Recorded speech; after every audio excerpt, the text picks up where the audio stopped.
Hey guys, and thanks for tuning in to yet another Blopscast. This is your favorite pair of Tubesox here, coming at you yet again, and I got a quick little 5-minute or so commentary for you guys, just on some info about Modern Warfare 3 and the night we had last night.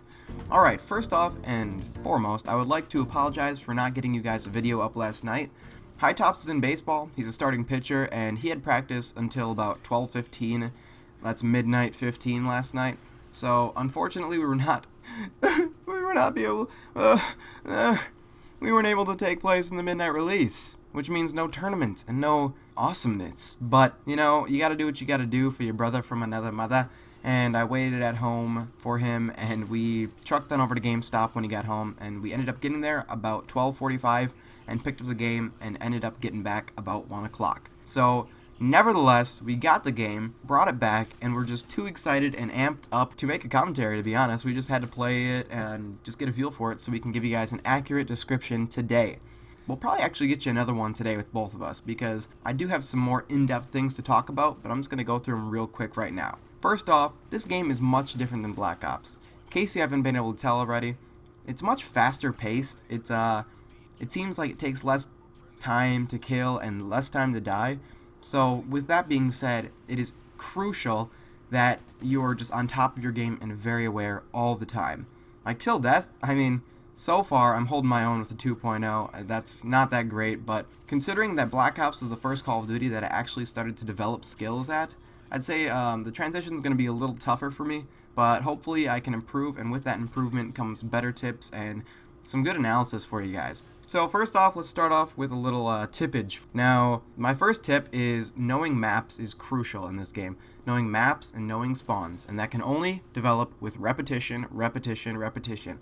That means get your ass online and play. But until when you have those maps ingrained in your mind, one tip that I can give you is before the match is starting, when it has that countdown, push start and just take 5 to 10 seconds to look at the map's kind of blueprint layout and see where you'd like to go for your opening routes, where you can kind of predict on meeting the enemy, and just kind of develop where the little alleys are. And mini-map is pretty big too. So just take the 5 seconds, look at the map, get a vague, kind of general idea of where everything's at, and then also pay attention to your mini-map, and you'll do pretty well based on enemy location and the red dots.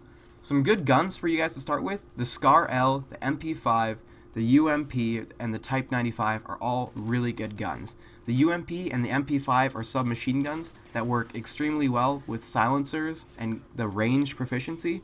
Whatever the range the silencer takes off, the range proficiency puts back on, so it just makes them silent killing machines. And also, the Scar L and the Type 95 are very, very good assault rifles, both very powerful. The Type 95 is a 3-round burst, but it can kill in one burst at close range, so when it comes to close range battles, it's not that much of a disadvantage, so that's kind of cool.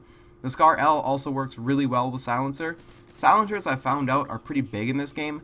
When people tend to see red dots on their screen, they a lot of the times go ADS at the corner that they see them coming around, and that can be really frustrating. So putting a silencer on, at least for the beginning of the game, I'm hoping it'll get better, but putting a silencer on can combat a lot of the campiness that you'll encounter in this game's inauguration, I guess. So yeah, that's a really good tip. Silencers are really good in the beginning of the game to avoid some campiness and some frustration.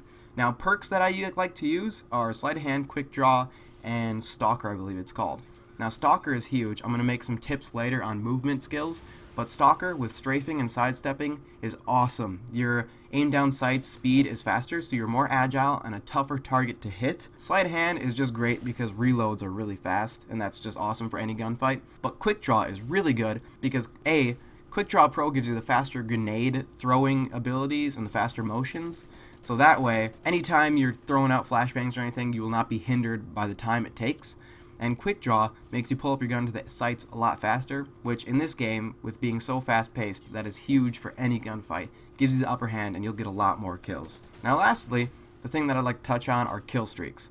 I've gotten to try quite a few of them. Support class, I'm not too crazy about, but for Assault, which is what I rock mostly, I like to use right now Predator, the attack helicopter, and either the Reaper or the Strafe helicopters. They're both pretty good. Just remember that the Reaper, you control the missile with the right thumbstick, so as long as you keep it highlighted over the guy, it should go to him. So I was unaware of that in this game, as you can tell. I don't think I get any kills with it, but definitely try them all out. I mean, see what floats your boat. but I've only put about 2 or 3 hours in this game. So right now, all this stuff is pretty rough, just kind of a first impression for you guys. We will try to put out another video for you guys later tonight, but until then, get on this game, play, and get to know everything. Just try everything out, give it a fair chance, and you'll see what you like the best. Alright guys, this has been your favorite pair of Tubesox, signing out. Peace.